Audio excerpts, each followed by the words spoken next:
जी दोस्तों, उम्मीद है आप लोग ठीक होंगे। दोस्तों, भारत ने एक मिसाइल है जिसका नाम है कुशा लॉन्ग रेंज। ये सरफेस टू एयर मिसाइल है। उसका तजर्बा किया है और ये बड़ी इंपॉर्टेंट इस पे डेवलपमेंट है। वो इस सेंस में कि इनका एक मिशन है सुदर्शन चक्रा। ये इंडिया की बड़ा एम्बिशियस नेशनल इनिशिएटिव प्रोग्राम है। एक multi layered AI enabled integrated air and missile defence shield बनाना चाहते हैं, ताकि इंडिया जो है उसके ऊपर पाकिस्तान कभी भी कोई हमला ना कर सके। ये एक उसकी सिस्टम का हिस्सा है। एक बात तो इसको ये समझ लें। जैसे मैंने बताया कि multi layered long range air defensive architecture का सिस्टम का हिस्सा है।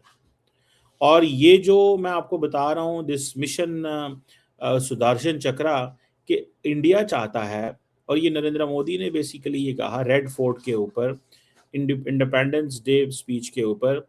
वहाँ पे उसने ये सुदर्शन चक्रा, जो डिवाइन स्पिनिंग है, जो कि बेसिकली जो लॉर्ड कृष्णा की महाभारत के अंदर। सो ये जो सिस्टम है, ये वो कहते हैं कि जितने भी अटैक्स इंडिया के ऊपर होंगे और उसको ये काउंटर स्ट्राइक भी करेगा उन्हीं स्ट्राइक्स पे। समझ रहे हैं बात?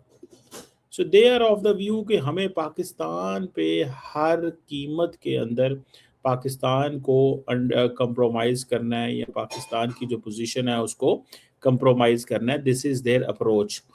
इसके ऊपर वो काफ़ी इन्होंने मेहनत काफ़ी की है। और वो समझते हैं कि basically what I realise they believe कि मोर S-400 हमें चाहिए। हमें मज़ीद S-400 सिस्टम चाहिए।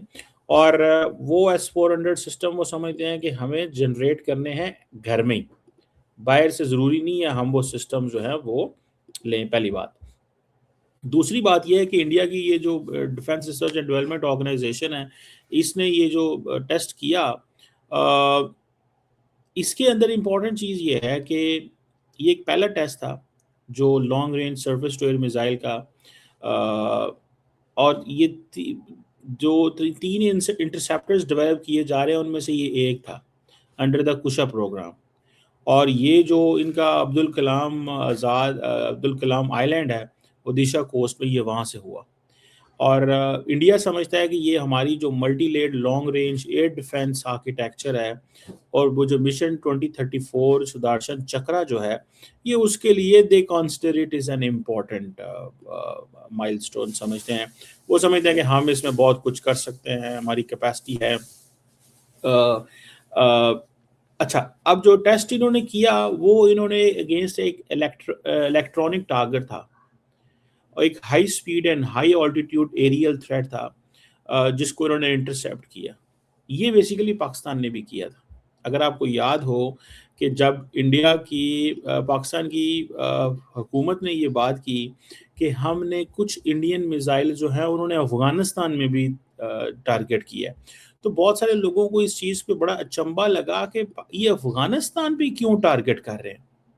Why Afghanistan is a target? Basically वो उस वक्त तो जारी बात है, जो मेरी असेसमेंट है, पाकिस्तानी गवर्नमेंट ने उसको ये कहा होगा कि भाईजान ये ठीक है हमारे लिए, ये अफगानिस्तान जा रहे हैं, बट इन रियलिटी कुछ मिसाइल्स के रुख इन्होंने मोड़ दिए थे पाकिस्तान की एयरफोर्स के यंग लड़कों ने और लड़कियों ने, और यंग बच्चों जो इन चीज़ों को समझ रहे हैं, उन्होंने इन मिसाइलों के रुख मोड़ दिए थे।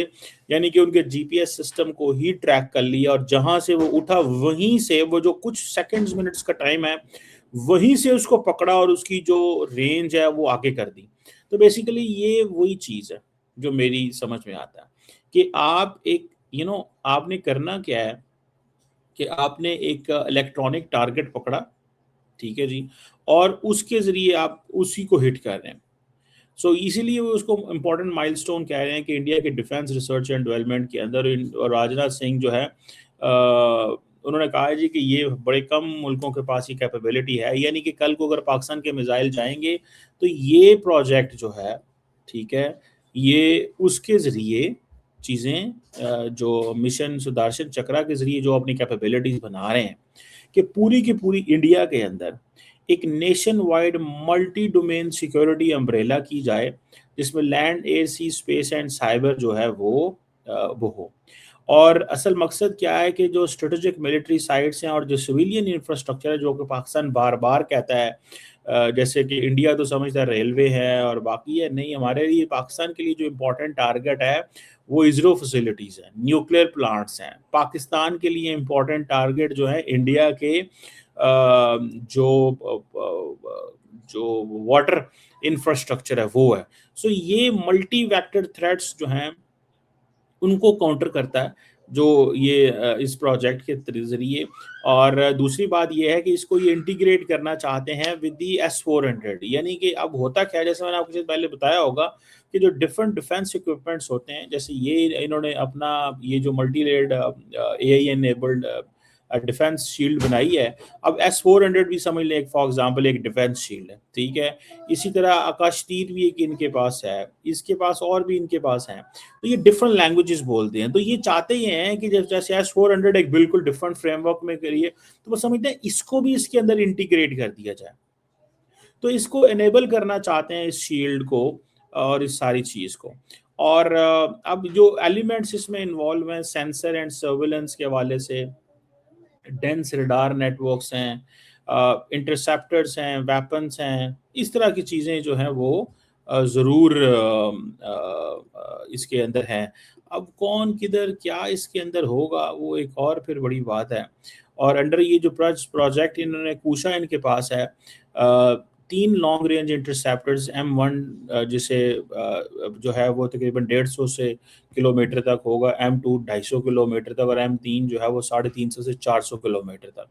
सो इट मीन्स कि लार्जली ये यानी कि कुछ बॉर्डर के करीब होंगे, कुछ बॉर्डर से दूर होंगे, कुछ बॉर्डर से और भी दूर होंगे।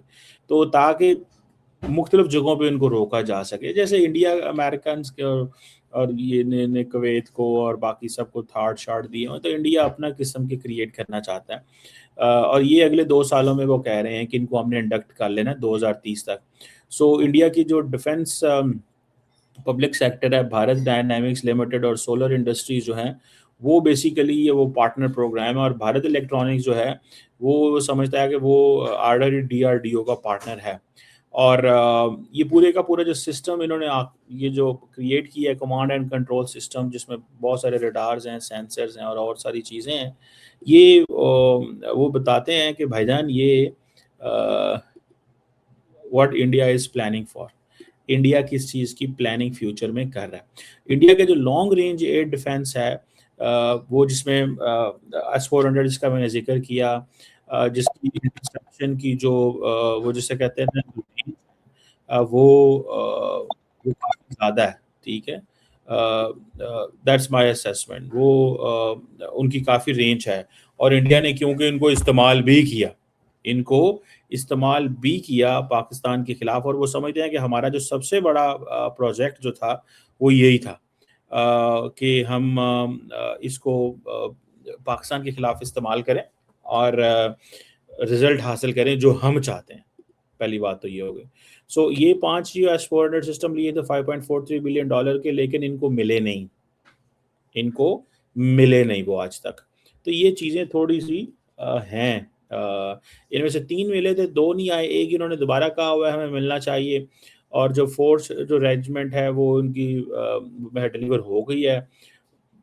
5वीं जो है वो क्योंकि रशियन जंग शुरू हो गई यूक्रेन में, वो वहाँ पे फँस गए। तो जब ये 4 दिनों की लड़ाई पाकिस्तान की इंडिया के साथ हुई है, तो उसमें ऑपरेशन सिंदूर के अंदर इंडिया की डिफेंस इंडस्ट्री ने प्रोक्योरमेंट जो है वो 5 सुनने में आता है एडिशनल S-400 सिस्टम्स की भी की है। और उसमें वो चीज़ें जो हैं वो मौजूद हैं।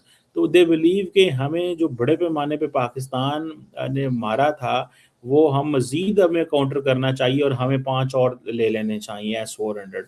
इन बिटवीन वो अपने भी चीज़ें तैयार कर रहे हैं। सो इस चीज़ को ज़हन में रखें कि ये जो सारे का सारा जो तैयारी है इंडिया की, ये जो अपने सिस्टम्स वो क्रिएट कर रहे हैं, ठीक है जी।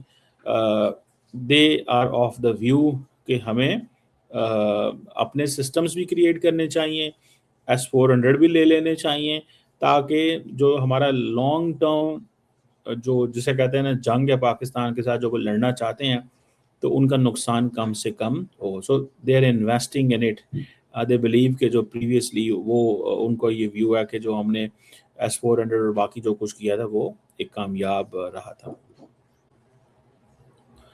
तो ये चीज़ें जो हैं वो हैं। और दूसरी बात ये भी है कि इंडिया इसमें देखिए काफ़ी पैसे लगा रहा है।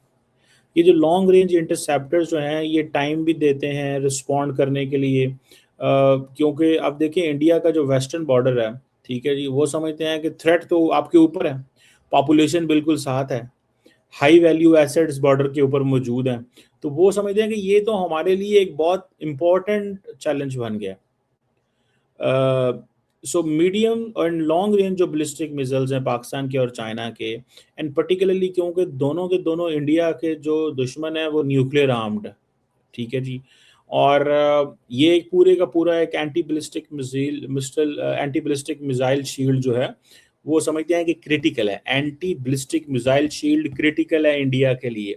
S-400 जो है वो that is basically designed for wide range of threats, वो जो भी आते हैं tactical and theater ballistic missiles and medium range ballistic missiles। और जो जो प्रोजेक्ट कुशा है वो certain class of ballistic and hypersonic threats होंगे। अब इंडिया जो है वो जारी बात है ये जो indigenous anti ballistic missile defence phase 1 जो है उसके अंदर वो 2000 किलोमीटर तक की भी वो सोच रहे हैं, और जो फेज 2 है वो 5000 किलोमीटर तक भी सोच रहे हैं। तो ये चीज़ें हैं। So they are putting a lot of money on defence. मैं आपको बात बताऊं, इंडियंस बहुत पैसा लगा रहे हैं डिफेंस के ऊपर, और वो इनको इस चीज़ की समझ आ गई है कि भाईजान डिफेंस का ऊपर लगाना क्यों ज़रूरी है। एक तो उनको पता है कि पाकिस्तान की मिलिट्री कैपेबिलिटीज़ कॉन्टीन्यूसली बढ़ रही हैं। दूसरा उनको पता है कि पाकिस्तान से जब लड़ने जाते हैं तो it's no more just Pakistan, it's China as well. तो वो दो मुल्कों के साथ वो समझ रहे हैं कि हमें लड़ना है।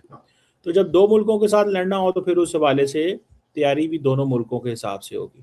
तो बेसिकली तो इंडियंस अपने आप को समझते हैं कि चाइना के साथ भी उतना ही हमें तैयार करना है अपने आप को जितना इंडियंस के साथ पाकिस्तान के साथ तैयार करना है। तो ये एक कॉन्टीन्यूसली उनके पास चैलेंज है, और वो इसको मैं आपको बात बताऊं उनके लिए एक बहुत बड़ा मसला है कि अपनी मिलिट्री पावर प्रोजेक्शन जो है ना, मैंने पहले आपको बताया था कि वो लिंक है इंडिया की डिफेंस इंडिया के इलेक्टोरल गोल्स के साथ, जिसको जारी बात है जब पाकिस्तानी देखते हैं तो वो समझते हैं कि यार ये तो हमें यहाँ पे कुछ करना पड़ेगा। बिकॉज अगर देखें समटाइम्स ये basically these are the decisions taken by the governments ना, कि गवर्नमेंट्स फैसले करती हैं कि हाँ जी अगर पाकिस्तान का डिफेंस इक्विपमेंट इतना है तो हमें थोड़ा एक्स्ट्रा जाना पड़ेगा। फिर वो देखते हैं चाइना के पास क्या है, फिर वो और इस हवाले से प्लान करते हैं। तो ये एक कॉन्टीन्यूस चैलेंज है इंडिया के लिए, कि हमें अपने रिसोर्सेज जो हैं वो एक्स्ट्रॉर्डिनरी इन्वेस्ट करने गो के American are not happy the way Indians and Chinese are closer. और वो समझते हैं कि हमने तो चाइना को काउंटर करना था, हमने तो चाइना को काउंटर करना था विद द इंडियन सपोर्ट, लेकिन इंडिया जो है वो it's not showing us the support which we need. हमें वो सपोर्ट नहीं दे रहा जो हमें चाहिए। तो वो इसको एक और फिर डायमेंशन एंड डायरेक्शन में जा रहे हैं, और नरेंद्र मोदी जो है वो अपनी एक और डायमेंशन एंड डायरेक्शन में जा रहे हैं। बट ये चीज़ें जो हैं वो वक्त ही बताएगा कि किस तरह फर्दर अनफोल्ड होती हैं। लेकिन मैं आपको बड़ी गारंटी से एक चीज़ बता सकता हूँ कि इंडिया पूरे खित्ते के अंदर देखिए हमारे लिए तो बहुत ज़्यादा कॉस्ट बढ़ जाती है डिफेंस की।